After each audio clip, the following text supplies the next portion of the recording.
지난 월요일부터 목요일까지 가정교회 목회자 컨퍼런스 무사히 잘 다녀왔습니다. 교회에 대해서, 가정교회에 대해서, 목회에 대해서 많은 이해를 더하고 왔습니다. 아주 유익한 시간이고 굉장히 재밌는 일도 있었습니다. 제가 이것은 내 운명이다 라고 생각하게 된 일인데 한 분이 혼자 식사하고 계시더라고요. 여자 그 전도사님이시더라고요. 네. 혼자 식사하고 계셔서 저도 혼자니까 가서 이제 그분 앞에 앉아 식사를 했습니다. 제가 막 이렇게 얘기하다가 어디에서 사역하냐 그래 춘천에서 사역한다 그랬더니 본인의 언니도 춘천에 계신다는 거예요. 신기하죠. 그분이 그러니까 원래는 이게 목회자가 1,000명 가까이 모일 수 있는 그 세미나실이 없어요 전국에. 그래서 500명 단위로 끊어서 지난주에 한 번 하고 이번 주에 또 하거든요. 근데 그분의 지역은 사실 이번 주에 해야 될 지역이에요. 근데 이렇게 오신 거예요. 그런데 그분도 춘천에 잠깐 계셨대요. 도청 밑에 사셨다는 거예요. 불안불안하죠 여기까지. 그래서 한참 얘기하다가 혹시 춘천에 사실 때 어디 사셨냐고 아니 어느 교회 다니셨냐고 물어봤더니 무교회 다니셨다. 아니 세상에 거의 어떻게 보면 그분이 또 이때 참석하시고 어떻게 500~600명 되는데 저는 또 그분 앞에 앉아 식사를 하고 그래서 너는 내 운명 그러면서 네, 그런 일이 있었습니다. 정말 하나님 재밌으신 것 같아요. 꼭 그렇게 만나서 이야기하게 하시고 네, 재밌었습니다. 근데 우리 이 지역에서 가정교회 하는 목사님 사모님들이 있는데 그렇게 많지 않으세요. 그런데 이 지역 그 경기 동부에서부터 시작해서 강원도까지 이렇게 해서 이번 컨퍼런스를 준비를 했거든요. 그러니까 한 500~600명 모이는 목회자 컨퍼런스인데 강원도에서 가정교회 한다는 교회가 정말 한순에 딱 잡힐 정도가 얼마 되지 않고 정말 미약하더라고요. 그래서 저같이 미약한 손도 도움이 필요하다고 해서 참석하게 된 겁니다. 근데 경기 동부까지 해서 한 70여 명의 그 목사님 사모님들이 모였는데 세상에 기타를 칠 수 있는 사람이 저밖에 없는 거예요. 그래서 저는 원래 현장팀이었는데 저는 현장 좋아하는데 그래서 기타 치라 그래서 찬양팀 들어갔어요. 찬양팀 들어갔는데 또 찬양 인도할 사람이 아무리 둘러봐도 저밖에 없어요. 그래서 찬양 인도를 하게 된 겁니다. 네. 그래서 500~600명 앞에서 그리고 또 거기는 처음 온 사람을 굉장히 세워주는 분위기예요. 제가 온갖 칭찬을 다 들었어요. 그리고 또 여러분들이 좀 저를 위해서 기도를 정말 많이 하고 계시는구나 많이 느꼈습니다. 그러니까 저는 기존 컨퍼런스 분위기 모르니까 제 마음대로 했죠. 네. 어떻게 됐을까요? 보는 사람들마다 너무나 칭찬을 많이 해줘가지고 몸둘 바를 몰랐고요. 가수라니 찬양 인도가 탈국내급이라니 아무튼 별의별 칭찬을 다 들었어요. 그런데 제가 그 말들을 믿었을까요 안 믿었을까요? 네, 안 믿었습니다. 일부 예배 때 이야기했더니 저희 아내랑 아들이 빵 터져가지고 네. 지난주 역대기 말씀이 뭐였냐면 조금 승리했다고 해서 그 자기 승리인 줄 알고 교만하다가 망한 왕들이 나왔거든요. 그래서 이거 절대 이거 내 능력 아니고 하나님께서 컨퍼런스에 은혜를 더하시기 위해서 그 세션이 빵빵하고 스피커가 전문가들이 와가지고 딱 만지니까 소리가 다르더라고요. 네. 다 하나님의 은혜인 줄 알고 감사했습니다. 가정교회 목회자 컨퍼런스 다녀올 수 있도록 허락해 주신 우리 운영위원님들과 또 교회를 비웠지만 새벽 기도회와 수요 기도의 자리를 지켜주신 모든 분들께 깊이 감사를 드립니다. 오늘은 히스기야 왕입니다. 본문에 나오는 히스기야 왕은 그의 조상 다윗의 길을 걸었던 아주 좋은 왕입니다. 그 남유다, 북이스라엘 말고 남유다의 역사도 외부 역사에 본격적으로 기록되기 시작한 왕은 히스기야입니다. 굉장히 훌륭한 왕이에요. 그런데 이 왕이 되자마자 한 일은 여호와의 전을 열고 수리한 것입니다. 그럼 무슨 말이에요? 그 전에 여호와의 전이 성전이 불이 닫혀 있었다는 얘기예요. 그의 아버지 아하스가 이방신을 섬겼을 뿐만 아니라 하나님의 전의 기구들을 다 꺼내다가 그걸 다 부숴버렸어요. 다 부수고 하나님의 성전에 문을 닫아버렸습니다. 그러니까 못질해가지고 다 닫아버린 거겠죠. 그리고 예루살렘 곳곳에 그러니까 여호와 하나님은 섬기지 못하게 하면서 예루살렘 곳곳에 산당들을 제단을 세웠어요. 거기 다 제단들 세워놓고, 제단은 원래 예루살렘 그 성전에만 세워야 되는 건데 그렇게 해놓고, 또 유다 곳곳마다 다른 산당들을 세워서 다른 신들에게 분향하게 했습니다. 그게 아버지가 아니에요. 하나님이 왕이 아니라 그냥 왜 그랬을까 계속 생각해 보면 하나님이 왕이 아니라 자기가 왕이라는 것을 과시하려고 하는 것이 아니었을까 그런 생각이 들어요. 그러니까 여호와의 전에 문을 닫고 예루살렘 곳곳에 제단을 세우도록 시킴으로써 또 남유다는 여호와의 신앙, 여호와 제의를 이렇게 수호하는 곳이었는데 비웃은 거예요. 신하들 중에 여호와 섬기는 사람도 있을 텐데 너희들 결국 내가 왕이어서 내 말 듣고 내가 시키는 대로 여호와의 전에 있는 기물들 다 빼내고 여호와의 성전에 못질도 하는 그런 월급쟁이들밖에 안 되잖아. 뭐 이런 조롱을 한 거죠. 그런데 그런 아버지의 시대가 끝나고 아들 히스기야가 왕이 되자 다시 하나님의 전의 문을 열고 여호와의 전을 청소하도록 했습니다. 무엇 때문에? 여호와의 전, 온전한 하나님께 예배드리기 위해서. 오늘 본문은 우리에게 어떤 길을 가르쳐 주냐면 세상은 그럴 정도로 그렇게 아버지 아하스 왕처럼 그렇게 하나님을 예배하는 곳이 아니라는 것을 보여줘요. 정말 신비하게 제가 생각하는 것이 이 시대의 사주예요. 이 시대를 뭐라고 부르냐면 포스트 모더니즘이라고 이야기합니다. 모더니즘은 약간 권위의 시대였거든요. 근데 포스트 모더니즘은 권위조차도 다 벗어버린 시대예요. 그래서 이 시대의 모토가 뭐냐면 안 되는 게 어딨어, 다 되지 이거예요. 그러니까 이제는 뭐 간통죄도 없어지고 뭐 동성애도 가능하고 교회에서조차도 이제는 목사만 설교하느냐, 목사의 설교권도 빼앗으려고 하는 그런 시대에 이르르고 있습니다. 그러니까 그렇게 하면 안 된다라고 말하는 게 없는 시대예요. 다 되지. 기준도 사라져 버렸습니다. 이것을 유식한 말로 뭐라 그러냐면 거대 담론의 해체다 이렇게 이야기합니다. 근데 유럽 사회가 가진 거대 담론이 뭐예요? 결국은 여호와, 유럽 사회는 다 하나님 섬기는 사람들이었잖아요. 여호와 하나님만이 경배받으시 유일하신 하나님이시다라고 하는 그 거대 담론을 해체시켜 버린 것이 포스트 모던 사회예요. 그게 없어지고 나니까 하나님이 시키신 것들 다 무시해도 되는 거예요. 안 되는 게 어디서 다 되지 이렇게 돼버린 거죠. 그게 없어지고 나니까 그런데 정말 신기한 건 거대 담론의 해체를 이야기하지만 유일하게 절대 말하지 못하게 하는 게 있어요. 그게 뭡니까? 여호와 하나님만 오직 유일한 신이다 라고 하는 말은 못하게 해요. 다 된다고 말하면서. 그게 이 시대의 모순이에요.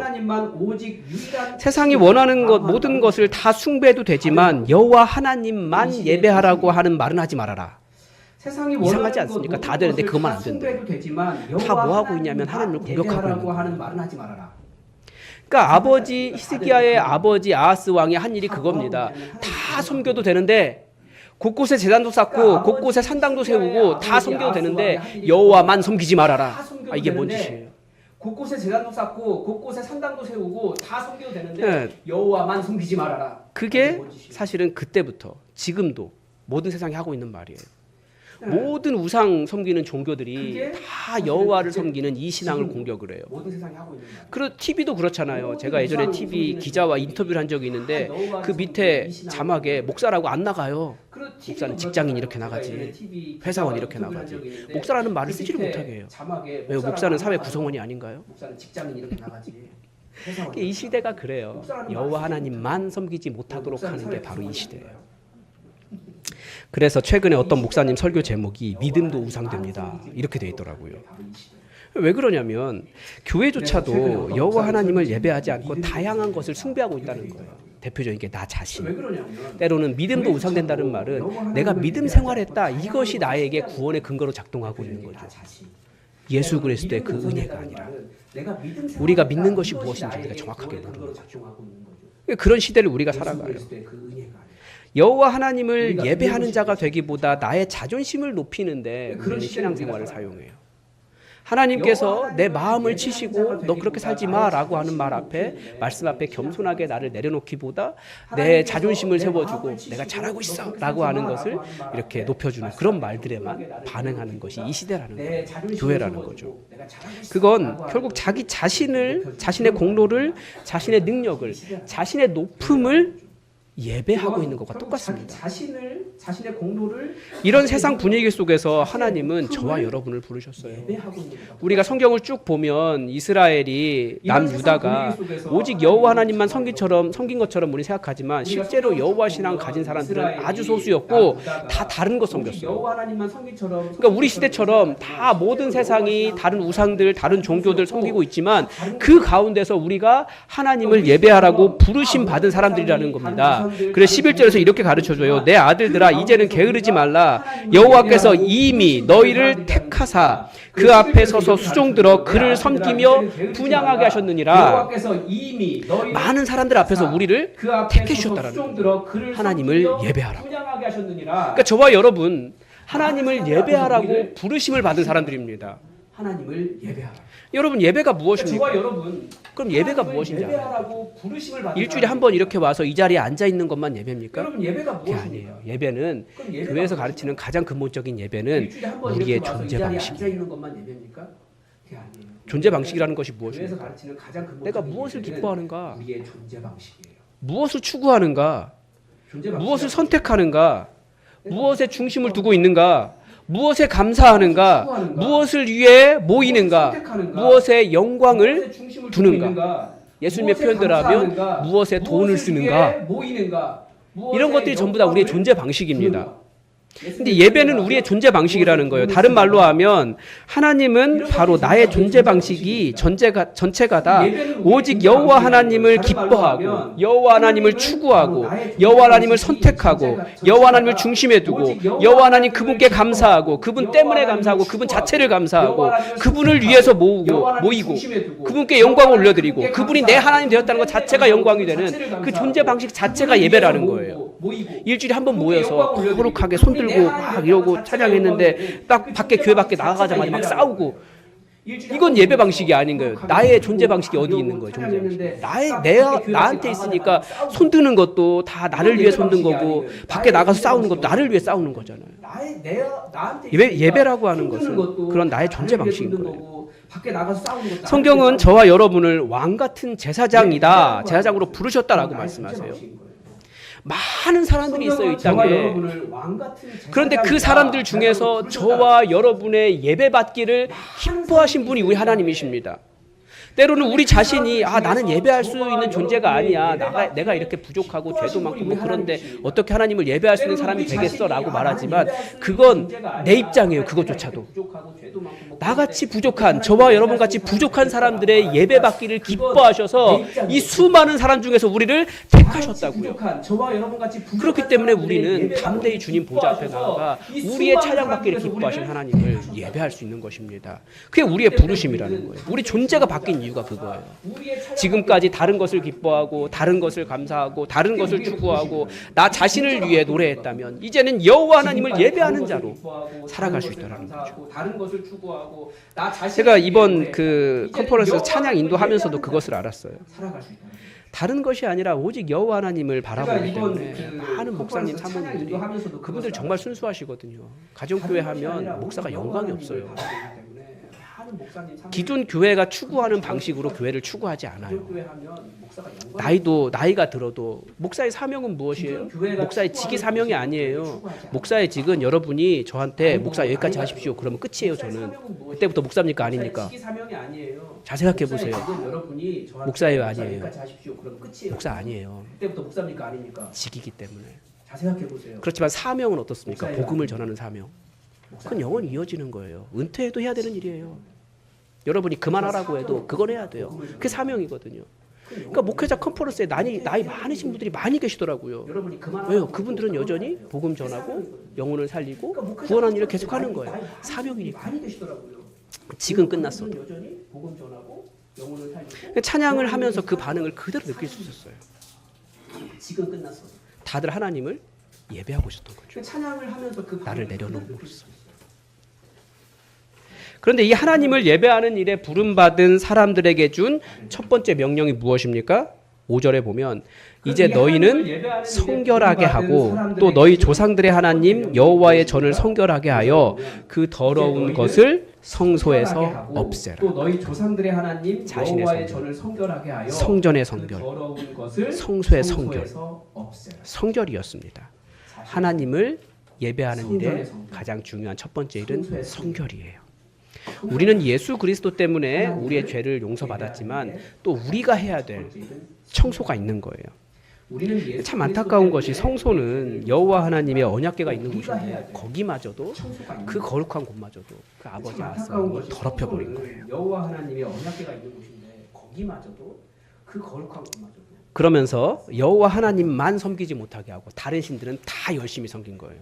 그러니까 종교적이라고 하는 것을 우리가 잘 구분할 수 있어야 됩니다. 종교적으로는 열심히 낼 수 있어요. 그런데 그게 여호와 하나님 섬기는 것이 아닐 수도 있다는 거예요. 그래서 우리는 종교와 복음을 구분하라라는 그런 말들입니다. 예배를 잘 드리려고 하면 성결부터 시작하는 거예요. 근데 성결이 어떻게 구분됩니까? 나 자신, 성전, 지성소 구분하고 있어요. 그럼 어떻게 하면 내가 성결해질 수 있을까요? 그러니까 성결에 대해서 예수님께서 하신 말씀이 있습니다. 우리는 항상 말씀이 생각나야 되는 사람이에요. 성결, 그럼 예수님 뭐라고 말씀하셨지? 막 찾아보고 이렇게 머릿속에 쭉 돌아가고 이렇게 돼야 돼요. 그런데 예수님께서 저는 이 성결이라는 것을 생각했을 때 예수님이 하신 말씀이 떠올랐습니다. 예수님께서 이 성결 거룩에 대해서 너희는 내가 일러준 말로 이미 깨끗하여졌으니 내 안에 거하라 라고 말씀하셨습니다. 그러니까 우리가 어떻게 성결하게 됩니까? 하나님의 말씀으로 우리는 성결해집니다. 이 말은 반대로 바꾸면 뭐가 됩니까? 우리를 더럽히는 것이 뭐예요? 하나님의 말씀 아닌 모든 것들로 우리는 더럽혀지는 거예요. 그게 뭡니까? 성경에서 가르쳐준 대로 수많은 세상 풍조들과 지금도 우리 귀에 속삭이는 사탄의 참소와 그런 것들이 우리를 더럽게 한다는 거죠.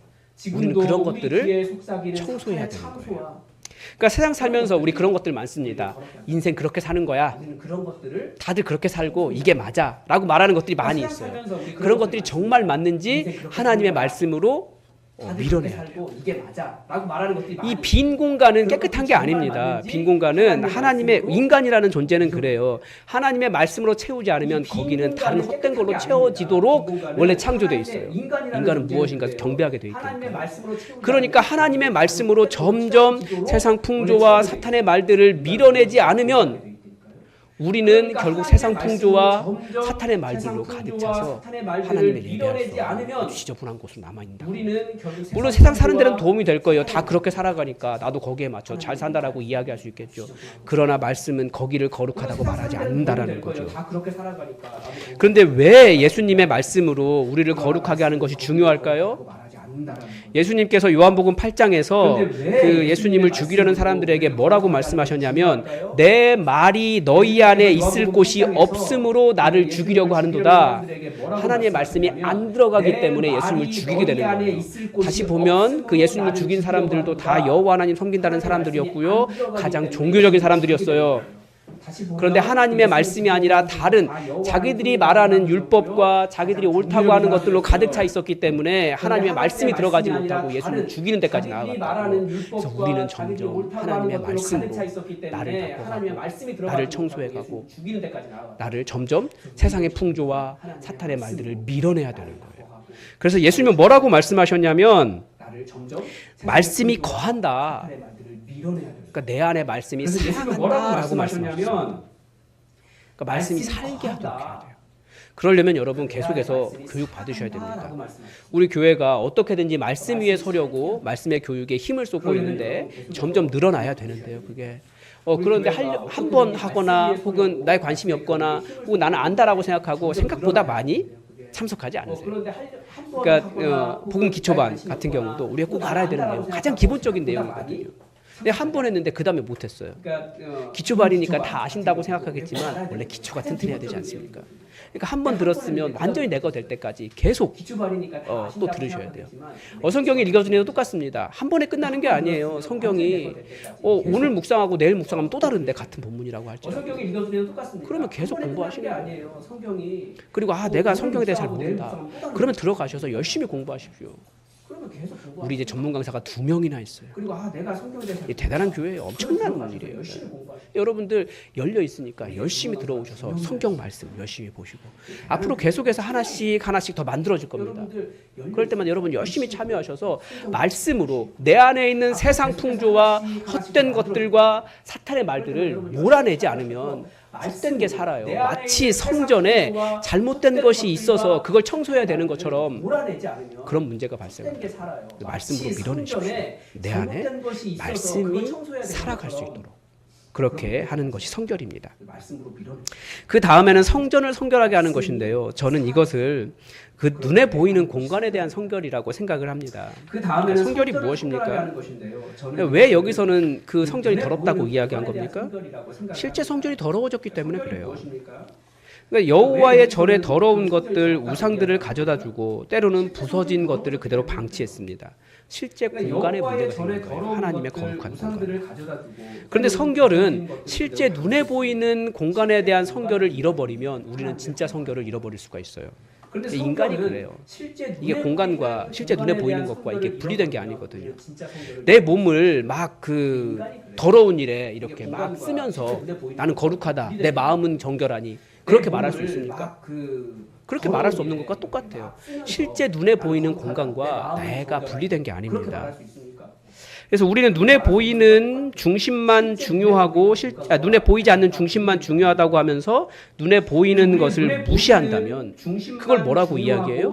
그걸 유물론이라고 이야기해요. 공산주의, 유물론. 딴 게 유물론이 아니에요. 정신만 중요하고 겉에 보이는 건 중요하지 않게 생각하는 게 유물론이에요. 그런 의미에서 제가 지난주에도 말씀드렸는데 이번 주에도 드리는 말씀은 강대상이 그렇습니다. 강대상 이야기 또 하게 되는데 이 강대상을 그냥 공간으로 생각하면 그냥 뭐 돈 주고 산 크리스탈 강대상입니까? 아니면 이렇게 낮춰진 이 강대입니까? 이게 아니라는 거예요.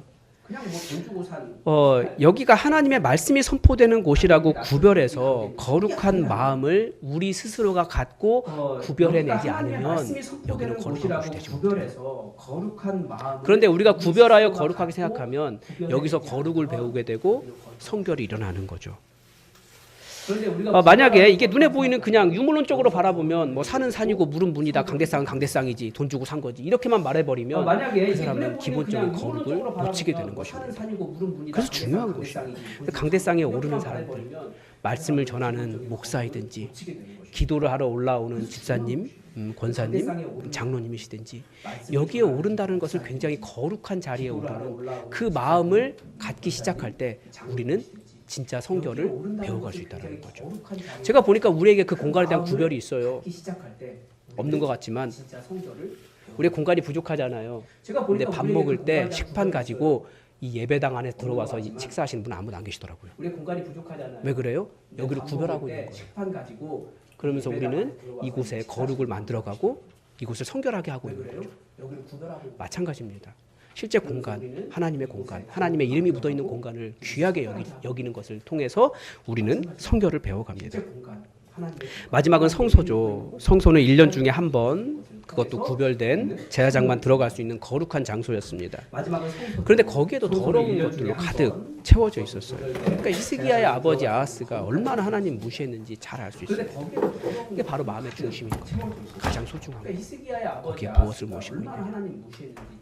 예수님은 그 문제를 다루면서 제자의 부르심을 이야기하셨습니다. 제자는 다 버리고 나를 따라와야 된다라고 말씀하셨는데 그게 뭐였습니까? 가족과 모든 소유와 가족과 자기 뜻과 자기의 모든 소유였습니다. 그러니까 예수님을 따라간다라는 것은 그 어떤 것보다도 예수님이 가장 소중하다는 거예요. 자기의 가족과 자기 뜻, 내가 옳다고 생각하는 거 있잖아요. 이렇게 살아가는 거, 바르게 살아가는 것이다. 그것조차도 예수님께서 말씀하실 때 내려놓을 줄 알고, 자기 재물조차도. 왜냐하면 재물, 돈 쓰는 거 보면 그 사람이 무엇을 중요하게 여기는 줄 알 수 있어요. 그것조차도 내려놓고 예수님 따르는 사람이 제자다라고 말씀하셨습니다. 이렇게 말했다고 해서 이러면 이제 이단들이 좋아해요. 왜요? 이단들이 가족 버리고 우리에게 와라. 모든 돈을 다 우리에게 바쳐 이런 거 하잖아요. 근데 그 큰 오해예요. 성경은 크게 읽어야 돼요. 하나님의 뜻을. 예수님조차도 그 십자가에서 달려 돌아가시면서 절체절명의 순간이잖아요. 그때 제자에게, 사랑하는 제자에게 어머니를 부탁하셨어요. 그러니까 예수님이 가족을 무시했다 이러면 진짜 무식한 소리 하는 겁니다. 절대 그거 아니에요. 그런데 하나님께서 정말 우리에게 우리 마음에 정말 그거 내려놔야 된다. 내가 주인이지 네가 주인 아니다 라고 말씀하실 때 그걸 내려놓는 그 자세를 이야기하는 것입니다. 그게 제자의 삶이에요. 그러니까 예배는 어떻게 시작됩니까? 사실 내가 소중하게 생각하는 것을 내려놓고 포기하면서 예배가 시작돼요. 예배는 어떻게 시작됩니까? 내가 소중하게 생각하는 이것보다 내 하나님이 더 소중하고 내 하나님의 뜻이 더 우선합니다 라고 고백하는 것이기 때문에 꼭 이 자리에 오는 것보다도 그런 포기를 통해서 하나님을 향한 예배가 시작된다. 꼭 이 자리에 오는 것보다도 저는 그래서 여러분들이 실제로 포기하는 일을 해보셨으면 좋겠어요. 제가 이 십자가를 목에 걸고 살아가고 있는데 1년 동안 하기로 했어요. 왜냐하면 이게 포기예요. 저한테는 예배예요. 왜냐하면 제가 이게 특별히 건드려지는 저의 개인의 연약함이 있습니다. 왜냐하면 이게 포기예요. 근데 그런 것을 내려놓고 제가 오직 감사하겠습니다. 오직 감사하겠습니다. 그러면서 이 십자가를 목에 건 거예요. 실제로 저에게 예배가 되는 거죠. 왜냐하면 제가 그렇게 하지 않아도 아무 문제 발생하지 않아요. 사역하는 데도 아무 문제 없고 다른 사람들도 뭐 별로 시비 걸 것도 없어요. 그렇지만 저는 알아요. 내가 그 마음 때문에 그것이 걸림이 되어서 하나님을 예배할 수 없다는 것을. 그러니까 우리 안에 분노와 세상 풍조와 하나님 말씀 아닌 것과 하나님을 우선하는 것보다 다른 것들이 들어있으면 사실 하나님 예배하기 어려워요. 그게 바로 성전에 더러운 것이 세워져 있고 성전 안에 기물들이 부서져 있는 것과 똑같다라는 거예요. 그것을 청소하고 그것을 몰아내고 하나님의 말씀을 세워가면서 우리는 예배하기 시작한다는 것입니다. 실제로 여러분들도 한번 결단하시고 헌신하시고 한번 해보셨으면 좋겠어요. 예를 들면 어떻게든지 하나님께 가까이 가기 위한 일들을 하는 거죠. 주일 예배 가끔 빠지게 되는데 아니 내가 6개월 동안은 절대 주일 예배 안 빠지겠습니다. 어떤 일이 있더라도. 그러니까 제자 훈련하면서 그런 일들이 많이 있어요. 제자 훈련 1년 동안 하면 헌신하거든요. 1년 동안 절대 제자 훈련 안 빠지겠습니다. 그러면 우리가 인생이 어떻게 아무 일도 일어나지 않을 수 있습니까? 자기가 병원에 입원하기도 하고 때로는 부모님이 돌아가시기도 하고 그래도 결단했기 때문에 제자 훈련에 참석해요. 그래서 제자 훈련 제대로 하는 교회들은 결석이 한 번도 없어요. 병원에 누군가 입원해 있으면 병원 가서 제자 훈련 하는 거예요. 장례가 일어났으면 장례식 가서도 제자 훈련해요. 결단을 그렇게 했으니까 같이 함께 하는 거예요. 그러니까 그게 결단이에요. 아무 문제 없어요. 빠진다고 무슨 문제가 됩니까? 그걸 누가 비난하겠습니까? 그렇지만 스스로 실제로 결단해 보는 거예요. 내가 절대 이 일만큼은 우선순위 두고 포기하지 않고 하나님께 나가겠습니다. 이런 일들, 나의 포기를 통해서 예배가 시작되는 것입니다. 때로는 뭐 내가 일주일 동안 절대 빠지지 않고 새벽 기도 해보겠습니다. 뭐 그런 거 있잖아요. 매일 큐티 하겠습니다. 아니면 성경 일독 하겠습니다. 아니면 이번에 어성경이 읽어진에 참여해서 일독 하겠습니다. 뭐 이런 식으로 실제로 나의 시간을 내려놓고 내가 우선하던 거 내려놓고 내가 아무리 바쁘지만 나는 이것을 먼저 하겠습니다라고 하는 결단과 헌신을 통해서 하나님을 예배하기 시작한다고요. 그게 예배의 시작입니다. 그런 것들이 다 나의 우선순위를 보여주거든요. 여러분 무엇이 여러분의 예배를 방해하고 있습니까? 무엇이 하나님께서 그거 내려놔라고 말씀하시는데 내가 이렇게 저항하는 마음이 일어납니까? 무엇이 하나님을 예배하는 곳이 예배하는 곳 되지 못하게 합니까? 다른 말로 하면 나는 하나님을 예배하는 자로 이 많은 사람들 중에 부르심 받았는데 무엇이 나를 하나님을 예배하는 일을 가로막고 있습니까? 그게 다 우리가 청소해야 되는 일이에요. 우리가 예배하는 일로 부름 받았기 때문에 하나님이 우선순위가 아니니까 다른 것을 예배할 수밖에 없어요. 인간 존재가 그래요. 부족하기 때문에 무엇인가 위대한 것을 예배하게 되어 있어요. 그게 다른 것 차 있으면 다 안 되니까 내려놓으라는 거죠. 그래서 우리는 지금 하는 일보다 하나님이 우선합니다. 고백하고 실제로 그런 선택을 할 때 하나님이 우리를 통해 예배 받으신다라는 것을 기억하시기 바랍니다. 다른 사람들이 다 이렇게 사는 것이 옳다라고 말할 때 말씀과 다른 길이라고 거절할 수 있는 용기를 내고 실제 손해가 닥치면 손해도 감당하고 그러면서 하나님 예배하는 겁니다. 말씀이 포기하기를 원하는 것이 있다면 포기하며 내려놓으십시오. 하나님을 향한 예배가 거기에서부터 시작합니다. 우리 시대가 아마 굉장히 어려울 것 같아요. 우리는 다들 어디에 목적이 있습니까? 성공의 목적이 있어요. 그런데 그 성공 때문에 역대기도 계속 가르쳐주는 것이 그거잖아요. 성공하고 싶은 거예요. 다들 왕들이. 그런데 그 성공하려고 자기의 노력을 추구했을 때 오히려 실패하게 돼요. 그런데 하나님 섬기면 하나님께서 성공하게 해주세요. 그러니까 세상이 가르쳐주는 성공의 방식이 아니라 여호와 하나님이 주시는 승리를 취하겠다고 그런 자세가 예배자의 자세입니다. 그래서 우리가 우리 안에 내가 큰 것을 이루려고 하기보다 정말 하나님께서 원하시는 성결을 이루어서 온전한 예배자가 되어서 하나님 주시는 승리, 하나님 주시는 천국, 하나님의 돌보심, 하나님의 그 사랑과 은혜 안에 살아가는 여러분의 삶이 되기를 주님의 이름으로 축복합니다. 기도하겠습니다. 하나님 아버지, 오늘 히스기야가 왕이 되자마자 성전의 문을 열고 청소하고 성결하게 하고 다시 예배를 시작하는 장면을 우리가 보게 됩니다.